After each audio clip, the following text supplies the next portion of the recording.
그러다 보니까 한국 개신교인들 중에서 많은 사람들이 왜 우리가 미국 개신교 전통을 따라서 왜 추수감사절을 지켜야 되냐라고 그렇게 불만을 토로하시는 분들이 있어요. 근데 여러분, 우리가 성경을 좀 잘 알면 이런 것이 그냥 이 미국 사람들의 절기가 아니라 우리 모두에게 주신 은혜에 대한 감사하는 것은 하나님 우리에게 모두에게 주신 것이라는 것을 우리가 알 수 있어요. 신명기 26장 1절부터 4절을 같이 읽어보겠습니다. 신명기 26장 1절부터 4절. 자, 여기 같이 한번 화면을 보겠습니다. 시작. 내 하나님 여호와께서 내게 기업으로 주어 차지하게 하실 땅에 내가 들어가서 거기에 거주할 때 네 하나님 여호와께서 내게 주신 땅에서 그 토지의 모든 소산의 만물을 거둔 후에 그것을 가져다가 광주리에 담고 네 하나님 여호와께서 그의 이름을 두시려고 택하신 곳으로 그것을 가지고 가서 그때 제사장에 나아가 그에게 이르기를 내가 오늘 당신의 하나님 여호와께 아뢰나이다. 내가 여호와께서 우리에게 주시겠다고 우리 조상들에게 맹세하신 땅에 이르렀나이다 할 것이요. 제사장은 내 손에서 그 광주리를 받아서 네 하나님 여호와의 제단 앞에 놓을 것이며. 이 말씀은 무슨 얘기냐면요. 가나안 땅에 아직 이스라엘 백성들이 들어가지 않았는데 너희들이 가나안 땅에 들어가거든 거기에서 나오는 토지의 첫 소산, 그 토지는 누가 주셨어요? 하나님이 그들에게 주셨기 때문에 하나님이 주신 것을 인정하고 감사하는 마음으로 하나님께 드리라라고 얘기를 하는 거예요. 자, 하나님께서 이스라엘 백성들에게 주신 그 약속이었기 때문에 약속에 따라서 첫 소산물을 거뒀고 그것에 대한 감사를 하나님께 드리는 거예요. 이 청교도들은요, 그들이 새로운 땅을 얻고 그 땅에 들어가서 첫 소산을 맺은 다음에 그 모든 것, 그 땅을 주신 하나님 앞에 감사하고 종교적인 자유를 주신 것에 감사해서 하나님 앞에 감사의 축제를 드린 거예요. 그게 여러분 부당하다고 생각합니까? 그게 억울한 겁니까? 그런데 이게 마치 미국인 것처럼 불만을 얘기하시는 분들이 계세요. 여러분, 감사는 1년에 한 번 특별히 우리가 더 크게 감사하는 이것들은 우리의 신앙을 다시 한번 주님의 구원의 은혜에 맞출 수 있고 내가 사는 것은 내 실력과 내 능력이 아니라 주님의 은혜였음을 회복하는 아주 중요한 시간이에요. 그러니까 여러분, 이 추수감사절을 좀 더 의미 있고 감사하는 마음으로 지낼 수 있도록 하기 위해서 오늘 요엘 말씀을 같이 한번 공부를 해보겠습니다.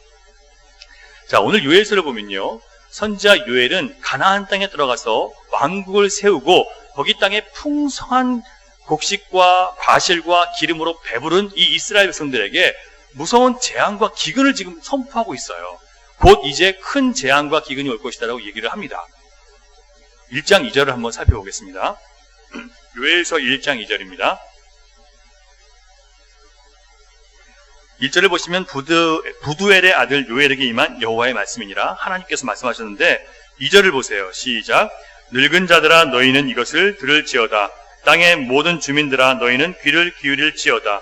너희의 날에나 너희 조상들의 날에 이런 일이 있었느냐라고 하면서 그 밑으로 보면 4절을 보시면 팥중이가 남긴 것을 메뚜기가 먹고 메뚜기가 남긴 것을 느치가 먹고 느치가 남긴 것을 황충이 먹었도다라고 얘기를 합니다. 이게 무슨 얘기냐면 전무후무한 큰 기근과 재앙이 그 땅에, 이 가나안 땅에, 이 풍성한 땅에 임할 것이라고 지금 예언하는 거예요. 자, 메뚜기 재앙은 과거에 언제 있었던 겁니까? 이스라엘 백성들이 출애굽할 때 출애굽하지 못하도록 막는 바로 왕에게 그 이스라엘 백성들을 돌려보내게 하기 위해서 하나님께서 허락하신 재앙이에요. 이 메뚜기 재앙이 임했을 때 얼마나 괴로웠는지 이 바로의 백성들이, 바로의 신하들이 바로 왕한테 가가지고 좀 언제까지 이거 우리 참아내야 됩니까? 이제 좀 보내주십시오. 너무 우리가 힘들고 괴롭습니다. 라고 모든 신하와 백성들이 굴복하게 만들었던 아주 힘든 재앙이었어요. 자, 그런데 이 메뚜기 재앙보다 더 힘든 재앙이 너희들에게 올 것이라는 거예요. 풀뿌리조차 뜯어먹을 것이 없는 지경이 될 것이라는 무서운 예언을 지금 배부른 사람들에게 하고 있습니다. 성경학자들의 말을 빌리면 요엘이 언급했던 이 팥중이는 히브리어로 가잠이고, 여러분 자, 설명을 제가 드릴게요. 팥중이라는 그 벌레는 팥중이, 메뚜기, 느치, 황충 네 가지로 불렸는데 사실은 밑에 보시면 위에 네 단어는 모두 메뚜기를 지칭한다는 거예요. 그리고 각각의 단어는 메뚜기가 가진 특성을 설명하는 단어라는 거죠. 그래서 가잠이라는 이 히브리어 원어는 자르다라는 뜻이에요. 자, 메뚜기는 뭐예요? 모든 곡식과 풀을 다 잘라내서 자기가 먹기 위해서 잘라요. 그 다음에 메뚜기 아리떼라고 하는데 수많은 떼가 몰려다녀서 구름이 하늘이 보이지 않고 어두울 정도로 그렇게 몰려다닙니다. 그래서 그들이 지나가는 땅은 싹쓸이가 돼요. 세 번째, 얄레크, 느치라고 하는 것은 급하게 갉아먹다. 여러분 진짜 빠르게 지나가거든요. 근데 그냥 없어지는 거예요. 물창하던 이 밭과 곡식이 그냥 없어지는 거예요. 하실, 황충은 하실인데 끝장을 내다라는 뜻이에요. 그러니까 메뚜기 재앙을 통해서 이제 앞으로 닥쳐올 그 재앙이 얼마나 치명적이고 무섭고 혹독한지를 지금 알려주고 계시는 거예요. 강조해서요. 4가지 언어를 통해서 강조해서 가르쳐주시는 거예요. 하나님이 이스라엘 백성들을 향해서 갖고 계신 계획이 지금 이러하다는 겁니다. 이 재앙은 실제로 메뚜기 재앙으로도 볼 수 있지만 6절을 보면 그것이 이스라엘을 초토화시키기 위해서 강한 군대를 보내시고자 하시는 하나님의 계획을 이렇게 이스라엘 메뚜기로 이렇게 비유해서 지금 말씀해 주신 것으로 해석할 수도 있어요. 6절 한번 같이 보시겠습니다. 1장 6절입니다. 같이 읽어요. 1장 6절 시작. 다른 한 민족이 내 땅에 올라왔음이로다. 그들은 강하고 수가 많으며 그 이빨은 사자의 이빨 같고 그 어금니는 암사자의 어금니 같도다. 자, 다른 한 민족이 침범해 오는데요. 그들의 특성이 아까 처음에 말씀드린 이 메뚜기, 느치, 황충, 똑같은 그런 모습을 보여줘요. 예를 들면, 자, 메뚜기는 수많은 군대가 오는 거잖아요. 수많은 무리가 오잖아요. 수많은 군대가 쳐들어온대요. 그리고 그들이 쳐들어오는데 그들의 무기는 사자의 이빨 같아서 다 잘라버리는 거예요. 그리고 배고픈 암사자가 그 어금니로 숨통을 물으면 절대로 놓치지 않거든요. 끝장을 내버리는 거예요. 그러니까 지금 한 군대가 이스라엘을 쳐들어와서 지금 이렇게 할 거라는 거예요. 하나님이 주신 땅에서 하나님 백성들이 더 이상 기쁨을 누리지 못하고 아주 비참한 상태에 빠지게 될 것이라고 하나님이 예언을 지금 하고 계세요. 1장 12절 한번 보세요. 11절, 12절 같이 있습니다. 11절, 12절. 메뚜기 재앙을 통해서 어떤 일이 벌어지는지 시작. 농부들아 너희는 부끄러워할지어다. 포도원을 가꾸는 자들아 곡할지어다. 이는 밀과 보리 때문이라. 밭의 수산이 다 없어졌음이로다. 포도나무가 시들었고 무화과 나무가 말랐으며 석류나무와 대추나무와 사과나무와 밭의 모든 나무가 다 시들었으니 이러므로 사람의 즐거움이 말랐도다. 여러분 하나님 주신 땅에서 더 이상 기쁨과 즐거움을 누리지 못하고 아주 비참한 상태에 빠지게 된다는 거예요. 그리고 우리가 읽은 요엘 2장 1절부터 11절 읽지 않은 부분이죠. 거기에 보면 계속해서 메뚜기 재앙이 얼마나 심각한지, 얼마나 무서운지, 그리고 그것이 얼마나 가까웠는지를 지금 다시 한번 경고해주고 있습니다. 여러분, 왜 하나님의 백성들에게 하나님이 약속해 주신 땅에 들어가게 하셨잖아요. 하나님이 가라고 하신 땅이에요. 그런데 왜 그 땅에서 그런 끔찍한 재앙을 맛보게 하시는 걸까요? 성경을 많이 읽으신 분들은 이미 답을 알고 계세요. 1장 5절을 보세요. 1장 5절 시작. 취하는 자들아 너희는 깨어 울지어다. 포도주를 마시는 자들아 너희는 울지어다. 이는 단 포도주가 너희 입에서 끊어졌음이니. 세상에서 주어진 복을 가지고 그것을 거기에 빠져서 하나님께 감사하는 법을 잊어버리고 내 몸과 마음을 즐겁게 하고 살아가는 모든 사람들, 바로 하나님의 백성들이 그렇게 됐기 때문에 하나님의 재앙이 임하게 됐다는 얘기예요. 하나님이 그 땅에 하나님이 주신 모든 은혜와 축복과 감사할 조건들을 가지고 하나님께 감사와 영광을 돌리지 않고 자기 배를 불리고 자기 만족을 위해서 살아갔기 때문에 하나님의 이 재앙이 임하게 된다는 거예요. 왜냐하면 그들은 누구의 백성입니까? 하나님의 것이잖아요. 하나님의 소유된 백성이기 때문에 하나님께 감사와 마땅한 영광을 드리지 않았고 다시 마치 구원받지 못한 사람들처럼 자기 자신을 위해 살기 때문에 이런 재앙이 온다는 거예요. 여러분, 이민사회가 점점 어려워진다고 얘기를 합니다. 여러분 한번 생각해 보세요. 이 이민교회들이 정말 부유해지면서 더욱 하나님을 잘 섬기게 됐습니까? 사람들이 부자가 되면 될수록 점점 주님 곁을 떠나요. 주님과 가까이 교제하는 걸 하지 않고요. 주님을 배우려고 하는 마음도 없어요. 그냥 내가 즐기고 싶고 내가 원하고 나를 편안하게 하고 나를 즐겁게 하는 것에 다 빠져들어가요. 하나님이 이 이민교회를 사랑하시겠습니까? 그래도 하나님이 사랑하셔야 된다고 여러분 생각하십니까? 그래도 여러분 복 주셔야 된다고 생각하십니까? 하나님을 그러면 잘못 알고 계시는 거예요. 하나님은 절대 하나님을 떠난 자들에게 복 주시지 않아요. 마음으로 하나님을 섬기지 않는 자들에게 하나님 은혜 주시지 않아요. 돌이켜야 돼요. 이런 말씀을 듣고 돌이켜야 돼요.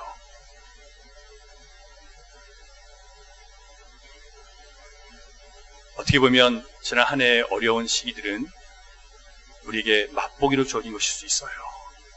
우리가 하나님을 경외하지 않고 교회들이 물질적인 행복, 물질적인 영광을 취하지 않고 또 세상적인 자랑을 삼지 않고 예수 그리스도께 돌아와 예수 그리스도를 섬기고 주님을 주인으로 모시고 주님을 배우고 주님께 순종하는 삶으로 돌이키지 않으면 앞으로 더 심각한 재앙이 올 거예요. 재수없게 목사가 저런 얘기를 하냐 싶을 수도 있어요, 여러분. 하나님은 항상 그렇게 하세요. 그래야 자기 백성들을 구원할 수 있기 때문에 그래요. 그래야 정신 차리고 하나님께 돌아올 수 있기 때문에 그래요. 안 그러면 포도주에 취해서 세상 연락과 세상 기쁨에 취해서 하나님께 돌아오지 않는단 말이에요, 우리가.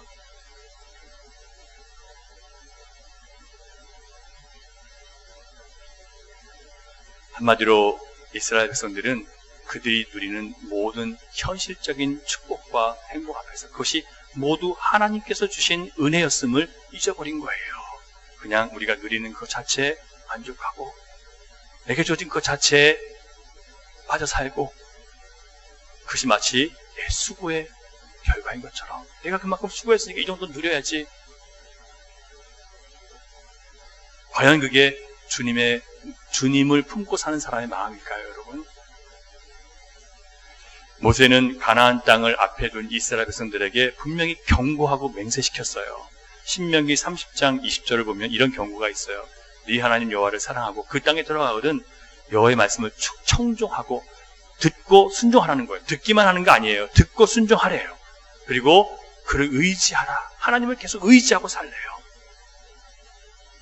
왜냐하면 그 하나님이 나의 생명이시고 나의 장수시고, 장수라는 것은 오래 살기만 한다는 게 아니라 나를 지탱해 주신다는 얘기예요.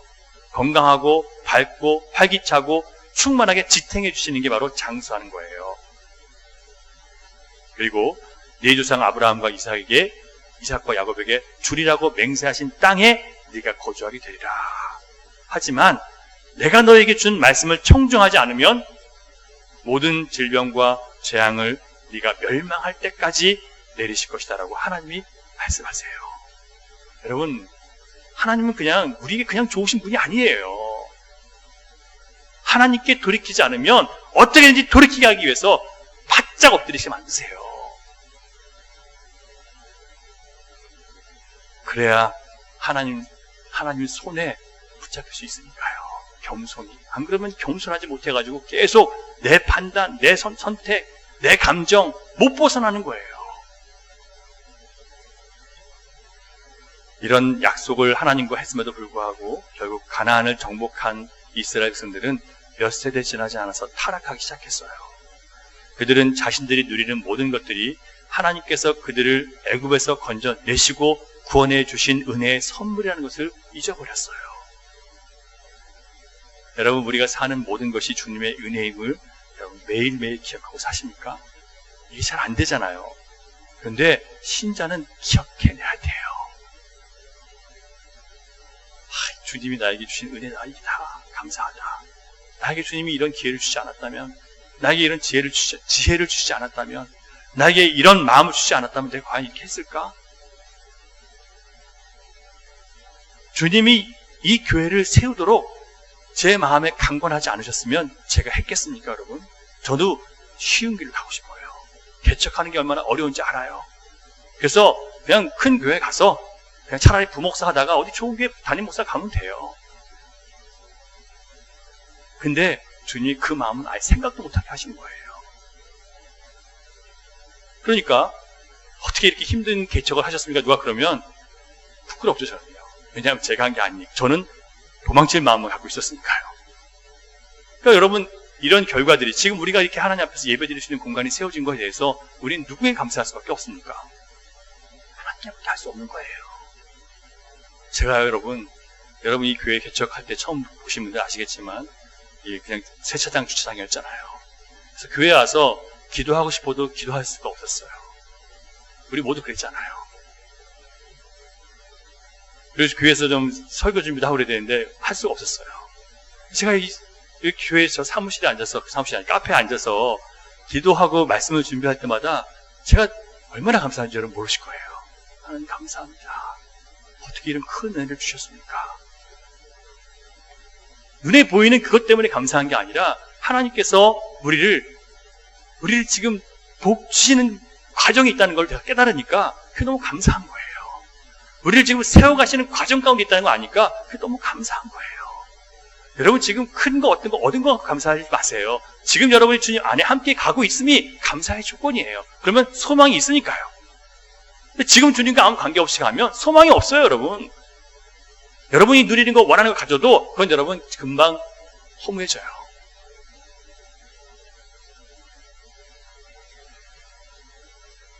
하나님은 자기 백성과 하나님이 그들에게 주신 그 땅을 하나님 사랑하세요. 그런데 그 모든 축복의 관계는 하나님과의 우리가 받을 수 있는 복과 그 은혜는요, 우리가 하나님과의 관계가 어떠하냐에 따라서 달라질 수 있어요. 가나안 땅이 축복의 땅이었지만 이제 뭐가 됐어요? 저주의 땅이 됐어요. 왜요? 하나님과의 관계에 따라서 축복과 저주가 바뀌는 거예요. 여러분 아시겠습니까? 우리가 하나님과 관계가 어떠하냐에 따라서 이곳이 나를 괴롭히는 곳이 될 수도 있고요. 이것이 나에게 축복인 곳이 될 수도 있어요. 누구에 따라서요? 하나님과 나의 관계에 따라서요.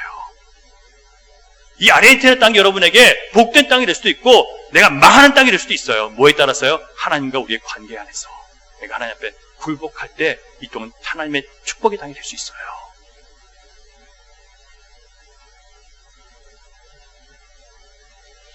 하나님의 백성들이 감사의 절기에 감사할 것이 없다면 이처럼 불행한 것이 없겠죠.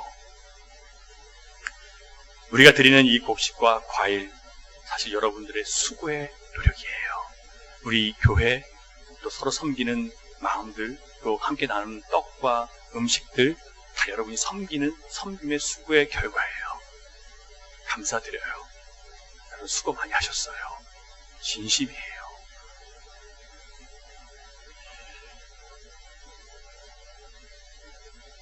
하지만 주님께서 우리에게 원하시는 진짜 감사는 내 눈에 보여지는 것보다 내 마음이 주님 안에 있기 때문에, 주님이 내 안에 계시기 때문에, 그것 때문에 내가 감사하고 있는가.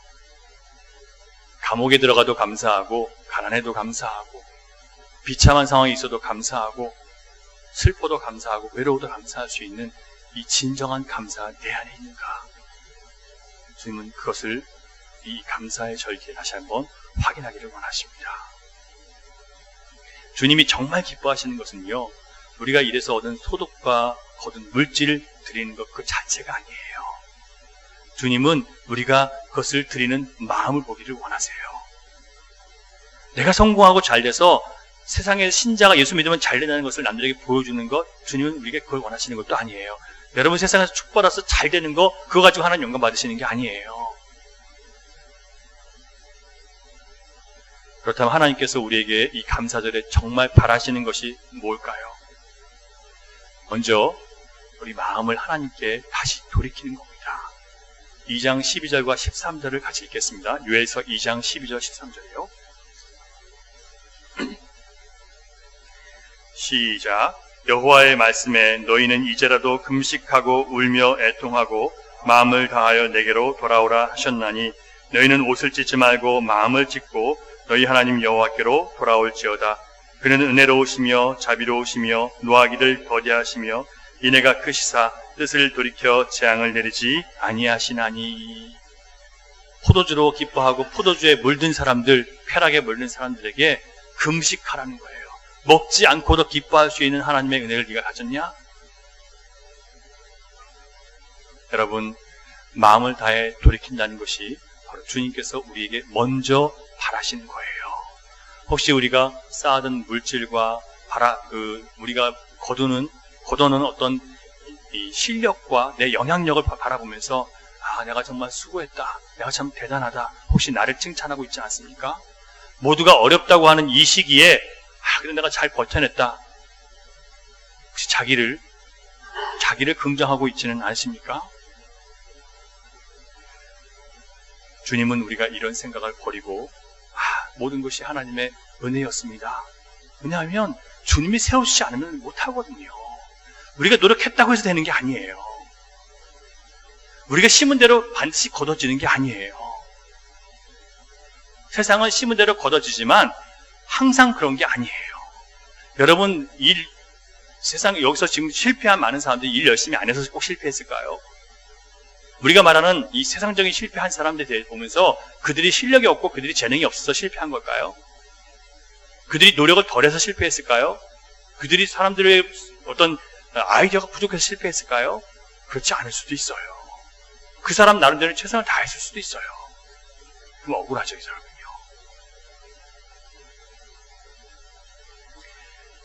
혹시 우리가 모두가 물질적인 것에 사로잡혀서 그것을 가진 것을 인해서 스스로 자신을 칭찬하고 자기가 잘한 것으로 알고 스스로 높이기 시작하면요, 하나님의 은혜를 저버리게 됩니다. 그래서 주님은 이런 생각을 버리고 마음으로 하나님께 돌이키라고 하시는데, 왜 그래야 되냐면 우리가 주님을 마음으로 떠나지 않게 하시기 위해서 마음을 돌이키기를 원하세요. 혹시 한 해를 돌아보면서 이제 나는 좀 더 이제 안정됐고 이제 걱정 없이 살만하다라고 스스로 자기를 위안하고 계시진 않으십니까? 내가 수고 많이 했으니까 이제 좀 행복하고 편안하게 좀 살자라고 생각하지는 않으셨습니까? 이런 생각은요, 인간의 살고 죽는 것, 화와 복을 주관하시는 하나님 없이 내가 한 것 안에서, 내 판단 안에서 내 인생과 내 실력과 내 노력으로 살 수 있다고 생각하는 교만한 생각과 다를 바가 없습니다. 하나님은 오히려 물질의 부유함 속에서 마음이 든든해지고 세상의 성공과 사람들이 자신을 인정해주고 존중해주니까 자신만만해하는 사람들 향해서 뭐라고 말씀하시는지 아세요? 너는 이제라도 울며 애통하고 마음을 다하여 내게 돌아오라. 주님 의지하고 사는 모습이 아니면요, 그건 잘못된 삶이라는 거예요. 내가 가지고 있는 능력과 내가 가지고 있는 부와 내 실력 가지고 그걸 든든해하면 잘못된 삶을 살고 있다는 거예요. 그게 하나님 말씀이에요. 그렇게 살아간 것에 대해서 울며 애통하며 돌아오라는 거예요. 마음을 찢고 여호와께 돌아오라고 지금 유엘이 얘기하고 있어요. 주님은 우리가 우리에게 속한 것 자랑 삼고 그것 의지해서 스스로 자부심 갖는 거 싫어하십니다. 왜냐하면 그런 생각은 내가 하나님의 소유이고 우리가 가진 모든 것이 하나님으로부터 온 것이라는 것을 인정하는 하나님 주권의식, 하나님 주인이십니다라는 주권의식을 약화시키기 때문에 그래요. 여러분, 자신에게 자부심 갖지 마세요. 왜냐하면 모든 좋은 것은 다 하나님께로부터 오는 거예요. 이렇게 되면요, 겸손할 수밖에 없어요. 누구 앞에 가서 거드름 피울 것도 않고 자랑하지도 않아요. 그 사람은 계속 하나님께서 기뻐하실 수밖에 없죠. 사람들도 함께 하고 싶어 하죠. 이런 사람하고요. 거들먹거리고 잘난 척하는 사람, 한때 그가 잘 나갈 때는 몰라도 조금 어려울 때는 떠날 수밖에 없어요. 네가 그게 있으니까 내가 너한테 붙었지, 그것도 없으면 내가 너한테 붙겠냐? 인간의 마음이 그렇거든요.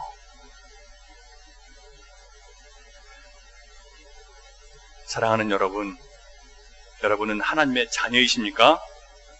여러분 하나님의 소유이세요? 그렇다면 여러분의 시간과 여러분의 재능과 여러분의 건강, 여러분의 소유 다 하나님의 것 맞습니까? 갑자기 대답이 곤란해질 수 있을 거예요. 우리는 말로는 내가 주님의 것이라고 고백을 하는데, 그래야 천국도 가고 세상에서 복받는다고 믿기 때문에 나는 하나님의 것이라고 얘기할 수 있어요. 그런데 막상 당신의 시간을 요구하는 거죠. 여러분의 시간을 요구해서 교회 와서 좀 섬기시고, 교회 와서 좀 말씀도 좀 배우시고, 또 다른 사람 위해서 좀 이렇게 봉사도 좀 하십시오. 그럼 갑자기 하나님이 싫어지는 거예요. 하나님 말씀이 싫어지는 거예요. 거부감이 드는 거예요. 내가 천국 간다는 걸 알고 있고 주님을 하나님 자녀해야 된다는 걸 아는데, 하나님께서 교회에서, 예를 들면 교회에서 우리가 무슨 일 때문에 헌금을 해야 되고, 또 내가 내 몸을 위해 살아가는데 교회가 내 몸을 좀 희생하라고 하면 그때부터 기분이 나빠지는 거예요. 우리가 하나님의 것인데 내게 속한 것은 하나님 앞에 온전히 드릴 수 없다면 그건 어떤 마음일까요? 온전히 하나님께 헌신하지 못한 마음이에요. 그게 바로 우리 삶 가운데 갈등을 일으키는 거예요. 신앙의 갈등. 마음은 하나님 앞에 나는 주님에게 것이라고 말을 하는데 마음은 온전히 못 드렸어요. 나를 주님 앞에 내어놓지 못했어요. 그래서 어떤 환경의 상황에서는 꼭 갈등하는 거예요. 못 드리고. 우리가 주님을 믿는다고 하면서 온전한 헌신을 주님께 드리지 않으면 주님이 우리에게 헌신을 요구하실 때 시험에 들게 되어 있습니다. 그래서 시험에 드는 거예요, 성도는요. 하지만 주님께서 우리에게 이런 것들을 요구하시는 것은 우리의 시간, 우리의 재능, 우리의 수고, 또 우리의 몸, 이걸 원하시는 것은요, 하나님께서 절대 양보하지 않으세요. 왜냐하면 그렇게 하셔서 우리를 자기 부인시켜서 하나님의 사람으로 만드시는 거거든요.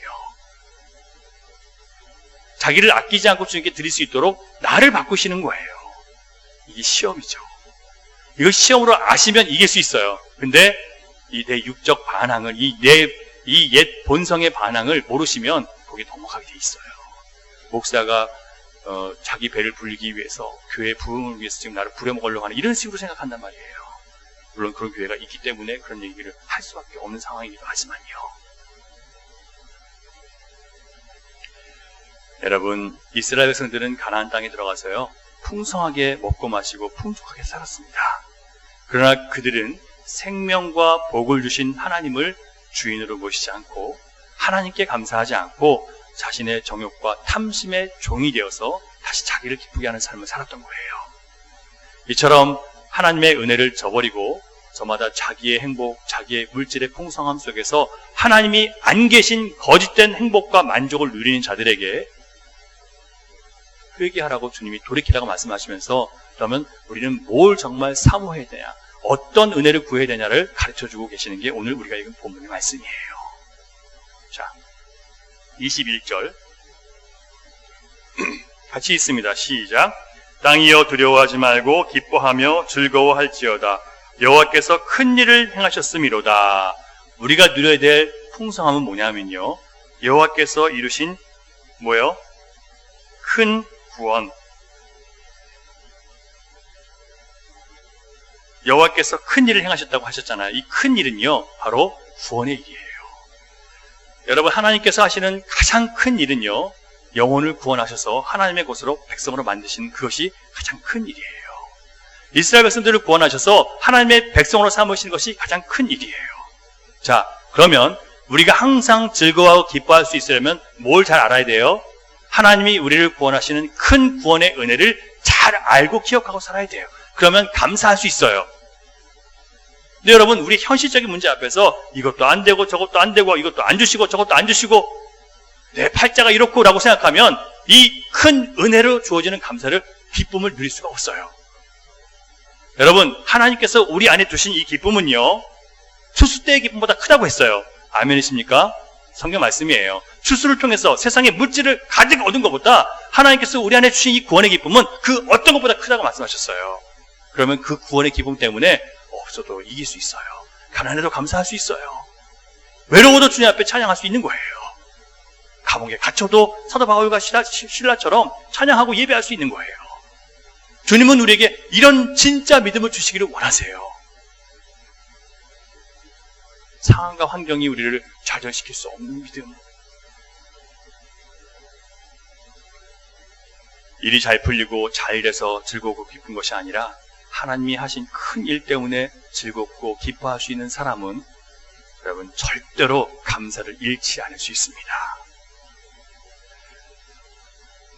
많은 신자들이 염려 걱정하는 것을 보면 경기가 나빠서 앞으로 어떻게 될 것인가 염려합니다. 과연 이 나라에 더 있어야 될 장래성이 있는가? 지금 조금이라도 있을 때 떠나서 더 다른 곳에 가서 좀 더 잘 되는 곳을 찾아봐야 되지 않겠냐? 계속 나는 이 일을 해야 되는 건가? 걱정하시는 분들이 있습니다. 그러나 여러분, 우리가 진짜 걱정해야 될 것은 이런 것들이 아니에요. 진짜 걱정할 일은 내가 정말 하나님과 온전한 관계를 맺고 하나님 경외하고 살고 있는가? 내가 받은 구원의 은혜 앞에서 주님 앞에 감사하며 살아가는가? 주님이 나에게 말씀하신 주님의 뜻을 내가 이루며 살고 있는가? 이게 먼저예요. 저는 이 아르헨티나 와서 많은 반대에 부딪혔습니다. 어떤 반대냐면, 그러면 목사님이 우리 먹고 살 거 책임질 겁니까? 제가 주님 앞에 먼저 삶을 드리고 주님을 배워야 되고 주님께 충성을 다하라고 하니까 저희 그런 얘기를 해요. 그럼 목사님이 나 먹고 살 거 책임질 거냐고요. 저는 안 하죠. 누가 하십니까? 아버지께서 하실 거예요. 하면 돼요. 안 하기 때문에 문제인 거죠. 꼭 할 사람은 마음으로 갈등하는데 안 할 사람은 꼭 저한테 대들어요. 그러니까 목사님이 나 먹일 거냐고. 저도 힘든데 제가 누굴 먹여요. 하지만 우리는 가난하고 어렵지만 누굴 통해 살아가요? 하나님 아버지께서 먹이시고 입히시고 믿고 살아가는 거예요. 우리에게 이 믿음을 가르쳐 주시는 하나님을 왜 거부하냔 말이에요. 그런 믿음을 얘기하면 욕먹더라고요, 목사가. 세상 물정 모르는 사람이라고, 철이 없다고.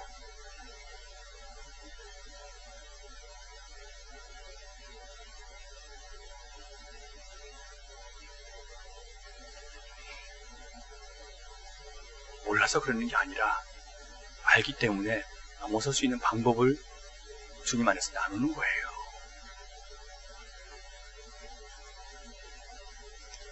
사도 바울은 우리가 그리스도를 믿는 믿음 안에서 굳건히 서면 세상의 어떤 위협도, 핍박도, 가난도, 칼도, 기근도, 적신, 벌거벗은 수치도 우리를 향한 하나님의 사랑에서 절대 끊을 수 없다고 했습니다.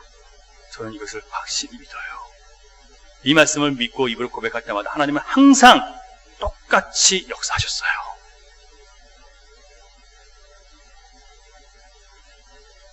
그러므로 우리를 승리하게 하시는 능력의 이름 예수 그리스도를 믿고 구원 얻으셨음에 감사하시기 바랍니다. 받은 구원에 감사하세요, 여러분. 첫 번째가 그리스도를 통해서 이루신 하나님의 큰 구원을 즐거워하는 풍성함이라면, 둘째는 23절에 기록되어 있어요. 23절 같이 있습니다. 시작. 시온의 자녀들아, 너희는 너희 하나님 여호와로 말미암아 기뻐하며 즐거워할지어다. 그가 너희를 위하여 비를 내리시되 이른 비를 너희에게 적당하게 주시리니 이른 비와 늦은 비가 예전과 같을 것이라.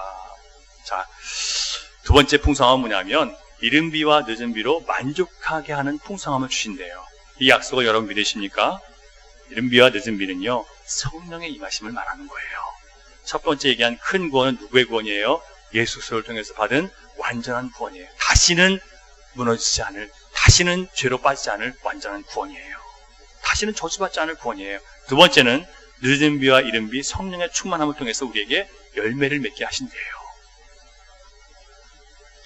자, 이 말씀은요, 우리의 신앙의 과정을 잘 설명해주고 있어요. 먼저 하나님은 세상을 떠나서 너희들의 쾌락과 만족을 사는 삶에서 돌이켜서 하나님께 돌아오라고 말씀하셨죠. 회개를 요구하는 거예요. 그랬더니 회개했더니 어떻게 하세요? 큰 구원의 은혜를 깨닫게 하세요. 큰 구원을 통해서 이제 우리에게 소망이 있고 우리가 살아갈 수 있는 힘이 있다는 걸 깨닫게 한 다음에 그 다음에 어떻게 하세요? 성령을 부어주셔서 성령 안에서 변화된 삶을, 매 순간 하나님과 함께 살아감으로 인해서 열매 맺는 삶을 살게 하시는 거예요. 이른 비와 늦은 비는 성령을 받아서 육신의 옛 모습을 벗어나서 점점 그리스도를 닮아가는 성숙한 신자가 되는 것을 성령 받은 사람으로 얘기합니다. 자, 이처럼 우리가 눈에 보이는 열매보다 영적인 열매를 맺는 일에 얼마나 신경을 쓰고 있는지 한번 생각해 봤으면 좋겠습니다. 이것도 훌륭한 거예요. 우리 예배실 교회 갖춰가는 것도 훌륭한 거예요. 하지만 주님이 더 기뻐하시는 열매는 뭘까요? 우리 안이 어떻게 바뀌어졌는지, 성령 받은 사람으로서 성령 안에서 얼마나 내가 달라졌는지, 열매를 맺었는지 그걸 보기를 원하세요.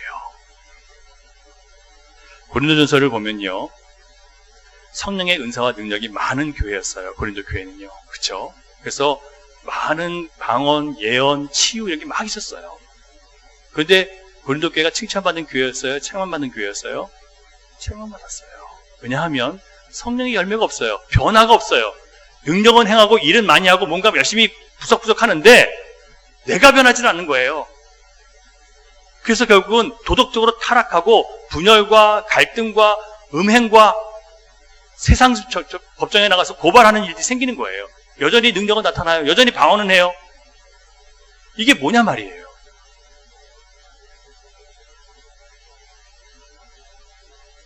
하나님 기뻐하지 않는 교회였어요.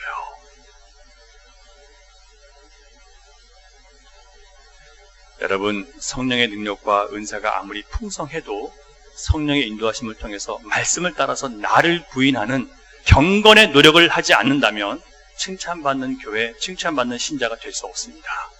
하나님께서 우리에게 요구하시는 것은 우리가 얼마나 능력을 갖추었고 얼마나 많이 소유했고 얼마나 많이 섬겼고 얼마나 많이 갖다 드렸는지 그게 아니라 성령의 인도하심을 따라서 얼마나 그리스도를 닮은 인격으로 내가 변화되었느냐, 성령의 열매를 내 성품으로 맺었느냐에 더 관심이 있으세요. 요한계시록을 보면 계시의 말씀을 받았던 7 교회 중에 라오디게아 교회는 부유한 교회였습니다. 그런데 하나님은 이렇게 책망하세요. 네가 말하기를 나는 부자라 부유하며 부족한 것이 없다 하나 네 곤고한 것과 가련한 것과 가난한 것과 눈먼 것과 벌거벗은 것을 알지 못하도다. 부유한 교회인데 오히려 책망받아요. 너희들이 벌거벗었다는 거예요. 가난하다는 거예요. 가련하다는 거예요. 지난 한 해를 돌아봤더니 내가 하나님을 믿고 적어도 이 정도 사업 축복받았고 어려운 중에도 살게 하셨고 건강 지켜주셨기 때문에 감사한다. 이 정도의 여기에 만족하는 수준에 머물러 있으면 우리 역시 영적으로는 가련하고 곤고하고 눈멀고 벌거벗은 것을 알지 못하는 라오디게아 교회와 다를 바가 없는 거예요. 예수를 믿어서 내가 얻은 물질적인 성공이나 실력, 우리의 만족과 감사의 전부가 되어서는 안 돼요, 여러분. 영혼의 밭에 여러분 무엇을 심으셨습니까? 영혼의 열매로 무엇을 주님께 드리실 수 있겠습니까? 예수 믿고 여러분 물질을 탐하는 육적 본성으로부터 벗어나셨습니까? 돈 때문에 살고 돈 때문에 죽고 그런 육신적인 차원에서 벗어나서 영혼에 뿌려진 말씀의 능력을 담고 우리의 감정과 정신이 주님을 향해서 가고 있습니까? 성령이 우리 안에 역사하시게 될 때 맺혀지는 열매는요, 베드로가 성전문 앞에 앉았을 때 안진뱅이에게 이렇게 주님의 이름으로 선포해요. 안진뱅이가 뭘 어딜까 바라볼 때, 베드로를 바라볼 때 뭐라고 합니까? 은과 금은 내게 없으나 내게 있는 것을 내게 주노니 곧 나사렛 예수 이름으로 일어나 걸으라. 은과 금은 우리에게 없을 수 있어요. 부족할 수 있어요. 하지만 우리에게 뭐가 있습니까? 나사렛 예수 그리스도의 이름, 능력의 이름, 우리의 구원의 이름, 우리 살리시는 이름, 그 이름이 있기 때문에 우리에게 선포하는 거예요. 네, 나는 은과 금이 없습니다. 실력도 없습니다. 능력도 부족합니다. 건강도 없습니다. 그러나 나에게는 예수 그리스도의 이름이 있습니다. 그래서 좌절하지 않습니다. 그래서 또 일어납니다. 감사합니다, 주님. 왜 나에게 그렇게 하지 못하는 말이에요? 이게 성령께서 우리에게 주시는 열매예요. 성령의 씨가 뿌려지면 전에는 분열과 다툼을 일으켰던 내가 화목과 화평의 사람으로 내가 바뀌어요. 성령의 열매가 뿌려지면요, 전에는 세상 것이 좋았는데 이제 주님이 기뻐요. 주님 말씀을 배우면서 진리를 깨달아가는 게 너무 행복해요. 성령의 열매가 씨가 뿌려지면 전에는 잘 못 참았어요. 오래 참고 견딜 수 있고 그 사람이 이해가 돼요. 이런 열매를 주님께 드릴 수 있다면 보이는 것을 드리지 못해도 주님은 기쁘게 그 삶을 주님께서 받아주십니다. 그게 주님께서 원하시는 진정한 감사의 제물이에요. 여러분, 세상에 속한 것 아무리 많이 거두고 쌓아둔다 할지라도 그것을 자랑하고 그것으로 높아지고 든든해하는 사람은 곧 수치를 당하게 될 것입니다. 하지만 여호와의 이름을 찬송하는 자, 그 구원을 기뻐하고 이른비와 늦은비 성령의 씨앗이 뿌려질 때 그 열매를 맺고 살아가는 하나님의 백성들, 영원히 수치를 당하지 않을 것입니다. 그러므로 여러분, 우리 마음에 다른 것 두지 맙시다. 진정한 풍성함과 빼앗기지 않은 영원한 행복과 만족을 줄 수 있는 유일한 한 분 하나님을 자랑하고 하나님께 감사하고 하나님을 내 마음에 두겠다고 다시 한번 우리의 마음을 주님께 돌이키시기를 간절히 바랍니다. 우리 주님은 죽은 자도 살리시고요, 산을 옮기시는 능력의 하나님이시에요. 파도를 잠잠케 하시는 능력에 주시고 구원의 주님이십니다. 그분의 이름을 믿고 좀 더 순종하는 삶을 살아낼 수 있기를 간절히 바랍니다. 이게 바로 주님 앞에 드리는 영혼의 열매, 감사의 열매, 나를 드리는, 내 마음 전부를 드리는 참된 감사의 제사가 될 수 있습니다. 앞으로 더 큰 감사의 제물을 이 영적으로 드리는 이 마음의 제사를 드릴 수 있는 우리가 될 수 있기를 주님의 이름으로 축원합니다. 기도하겠습니다. 주님 감사합니다. 오늘도 우리를 하나님 안에 있는 구원의 큰 은혜에 감사할 수 있는 마음을 회복시켜 주셔서 감사드립니다. 주님, 주께서 우리를 돌이키게 하셔서 다시 세상의 정욕과 탐욕에 물든 마음이 아닌 하나님만 나의 영원한 기쁨이고 즐거움인 것을 회복시켜 주시니 감사드립니다. 돌이켜 회복한 자답게, 돌이켜 주님을 기뻐하는 하나님의 자녀답게 이제 영적인 열매를 주님 앞에 맺어드릴 수 있는 거룩한 죄를 낼 수 있도록 도와주시옵소서. 내가 있는 곳에 희락이 있게 하시고, 내가 있는 곳에 화목이 있게 하시며, 내가 있는 곳에 온유함과 절제와 오래 참음과 자비와 착한 행실과 충성이 넘치게 하여 주시옵소서. 우리 교회가 성령의 열매로 하나님을 기쁘시게 하는 영성이 충만한 교회 될 수 있도록 주여 우리를 가르쳐 주시고 지도하시고 또 훈련시켜 주시옵소서. 순종하는 모든 하나님 백성들에게 예수 그리스도의 능력의 이름을 통해서 주어지는 구원의 능력이 넘치도록 축복해 주시옵소서. 믿사오며 예수님 이름으로 기도하옵나이다. 아멘.